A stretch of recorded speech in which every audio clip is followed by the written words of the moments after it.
D'accord, et en termes sportifs, quels ont été les résultats phares ces dernières saisons? Ben, les résultats, ça a été les premières années, on luttait pour pas descendre. Les 2 dernières années, on a bataillé pour la deuxième place au classement. Du côté, je parle donc toujours de l'équipe Fagnon. Il faut savoir que quand même on est le seul club dans la région à avoir 2 équipes en ligue, une en DH, une en DHR, et on a également une équipe en excellence qui est le plus haut niveau de district. Hein, ça c'est côté senior. Ensuite, côté jeune, on est moins bien qu'aux Heures Glorieuses de l'AS Évry, mais on est en train d'essayer de rebâtir, justement, se structurant ces côtés encadrement qui étaient un petit peu notre péché, et on essaye de rebâtir en s'appuyant sur un encadrement de qualité. D'accord, vous avez combien de catégories dans le club, d'équipes? On a 26 équipes dans le club. 26 Pour équipes. combien de licenciés en tout? 600. 600 licenciés. D'accord, justement, quelles sont les ambitions que vous avez pour cette saison, en termes sportifs et financiers? Alors, très sincèrement, je pense que cette saison, c'est une saison de transition. Nous, notre objectif, c'est de travailler avec des jeunes. Travailler avec des jeunes. Donc, l'équipe première, faut savoir qu'elle a approximativement 22 ans entre 22 et 23 ans de moyenne d'âge, dont plus de la moitié formés au club. Notre ambition, pour le moment, on ne veut pas mettre de pression sur les joueurs. On veut qu'ils prennent du plaisir, déjà, qu'ils nous fassent plaisir. Et voilà, on ne calcule pas. À l'arrivée, si on a la possibilité de jouer les troubles fêtes, on ne se gênera pas pour le faire. Ça, c'est certain. Et puis, on verra.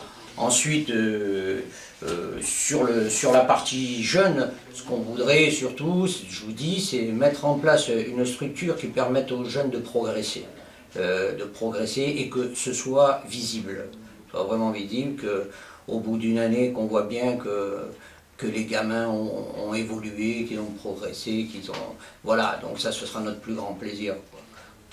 Voilà où se situe. Pour le moment, on n'a pas l'ambition de vouloir monter, ni rien.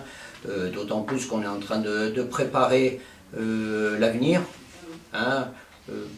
Bon, tout le monde le sait, c'est un secret de polichinelle.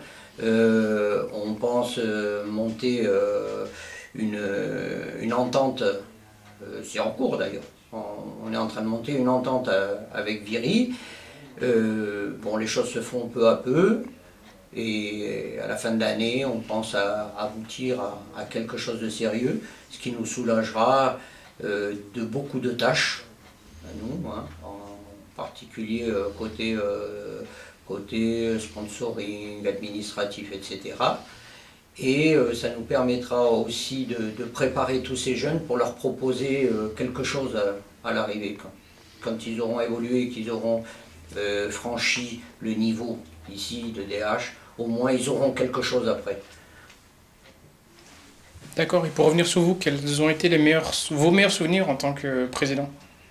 Des souvenirs, des grands souvenirs, disons que pour moi ça a été il y a 2 ans, quand on a atteint le 7e tour de la Coupe de France et qu'on a reçu Châteauroux avec Michel Drucker. Michel Denisot, pardon, Michel Denisot, là-dessus. Mais bon, l'arrivée, c'était bon, la première grande affiche en tant que président que j'ai pu avoir ici. J'espère que j'en aurai d'autres, hein, et peut-être même encore des plus importantes. Mais en fait, la plus grande affiche, ça a été celle-là où la ville entière s'est mobilisée pour cette manifestation. Là, ça a été vraiment génial. Cette année, on vient d'avoir le tirage de la Coupe de France, on l'a eu hier. On est tombé dans le groupe de Lens, mais le tirage ne nous a pas donné Lens, nous a donné Vascal qu'on doit jouer le 23 novembre. D'accord, ce sera ici ou en déplacement? Non, non, ce sera ici. Ce sera ici. D'accord, donc une grande fête en prévision. Oui, oui, bon, bah, de toute façon, oui, ce sera la Coupe de France, c'est toujours il faut que ça se finisse en fête, hein, de toute façon, la Coupe de France, qu'on gagne ou qu'on perde. Bon, quand on arrive au 7e tour, c'est déjà pas mal, hein, mais bon, l'ambition, c'est de le passer ce tour, parce que ça fait 5 années de suite qu'on va au 7e tour, on aimerait bien franchir ce cap, là, hein, donc les garçons le savent, ils vont tout faire pour le franchir, et puis peut-être tirer une grosse équipe le tour d'après. D'accord, bah c'est tout le bonheur qu'on vous souhaite alors. Ah ben, merci beaucoup en tout cas. Je vous en prie.